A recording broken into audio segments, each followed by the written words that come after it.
hari Senin 12 Rabiul Awal tahun ke-11 Hijriah, bersamaan dengan hari lahirnya Rasulullah, hari Senin tanggal 12 Rabiul Awal tahun ke-11 Hijriah, Allah perintahkan kepada malaikat Jibril, Jibril, kau turun jemput kekasihku Muhammad, cabut nyawanya, dengan catatan tanya dulu, jika dia sudah mau, lakukan tugasmu. Tapi jika belum mau, tunda tugasmu sampai dia mau. Panggil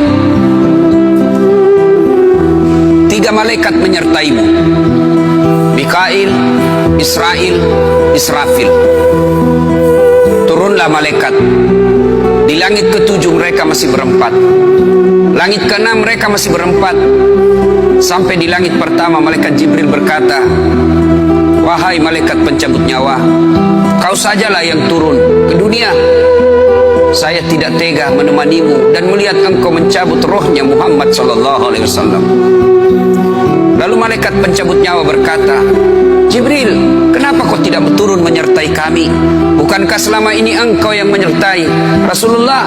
Bukankah selama ini engkau yang menemui Rasulullah? Kami tidak pernah menemui Rasulullah. Turunlah bersama kami. Jibril berkata, maafkan saya tidak betul-betul tidak mampu melihat engkau mencabut rohnya Rasulullah. Turunlah 4 malaikat ini. Lalu malaikat mengetuk pintu Rasulullah, ketuk rumah Rasulullah. Assalamualaikum warahmatullahi wabarakatuh ya Rasulullah. Nabi dalam rumah menjawabnya, Waalaikumsalam warahmatullahi wabarakatuh. Fatimah membuka pintu, ternyata tidak ada orang di depan pintu. Rasulullah lalu bersabda, sudah ada di samping saya. Malaikat pencabut nyawa berkata, ya Muhammad, hari ini aku diperintah Allah untuk mencabut ruhmu. Menurutmu bagaimana? Rasulullah menjawabnya, wahai malaikat, 24 nabi dan rasul senior saya, 24 nabi dan rasul pendahulu saya, setelah mereka melaksanakan tugas, mereka pun menghadap kepada Allah. Hari ini saya siap menghadap, tapi saya lihat ini ada keanehan. Apa ya Rasulullah? Mana malaikat Jibril? Kok tidak ada di antara kalian? Mana sahabat saya? Mana Jibril? Malaikat pencabut nyawa berkata, Jibril menunggu di atas langit. Dia tidak datang untuk menyertai kami. Lalu Nabi perintahkan, kau panggil dulu. Ada perkara yang penting yang ingin saya tanyakan kepada Jibril. Setelah itu saya siap menghadap kepada Allah. Ayolah malaikat pencabut nyawa dan berkata kepada Jibril, ya Jibril, engkau dicari sahabatmu. Turunlah engkau menyertai kami.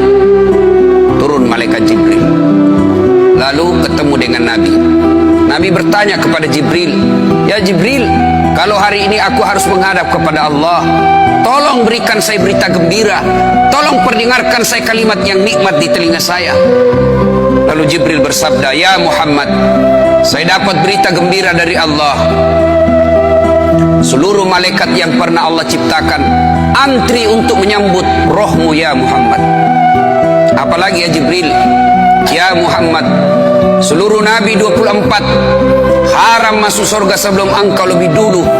Meskipun engkau nabi paling terakhir, tapi Allah memberikan garansi dan jaminan, haram seluruh nabi dan rasul masuk ke dalam surga sebelum engkau lebih dulu ya Muhammad. Nabi mengucapkan alhamdulillah. Apalagi ya Jibril, ya Muhammad, jika engkau punya dosa dan kesalahan, Allah telah mengampuni dosa dan kesalahanmu. Nabi bersabda alhamdulillah. Tapi ya Jibril, itu kan saya, itu diri saya.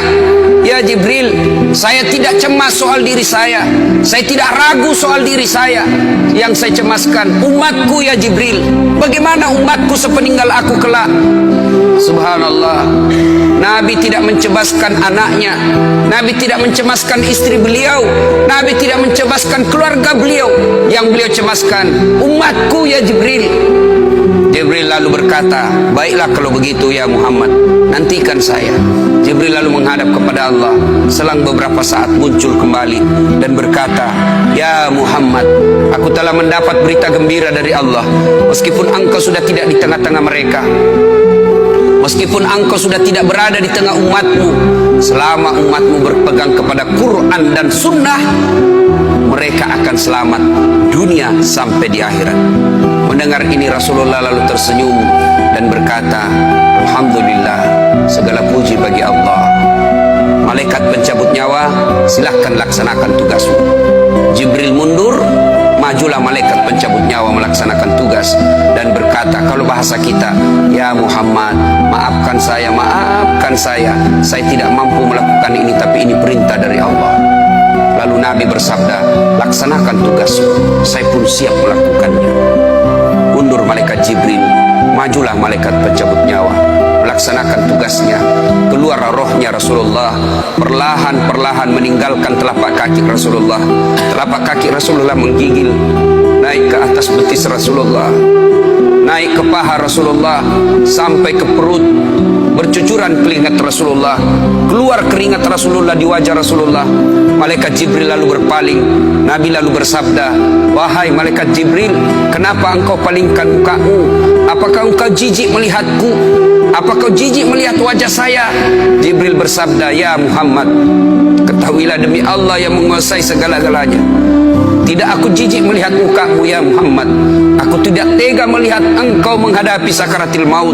Aku tidak mampu melihat engkau menghadapi sakaratil maut. Nabi lalu bersabda, ya Jibril, ketahuilah, andai saja Allah tidak cinta kepadaku, andai saja Allah tidak sayang kepadaku, betapa sakitnya sakaratil maut ini. Tapi aku mohon kepada Allah, ya Allah, jangan engkau timpahkan sakitnya sakaratil maut ini kepada umatku. Bebankan seluruh penyakit sakaratil maut ini, bebankan seluruh sakitnya sakaratil maut ini hanya kepada aku. Jangan engkau berikan umatku ya Allah.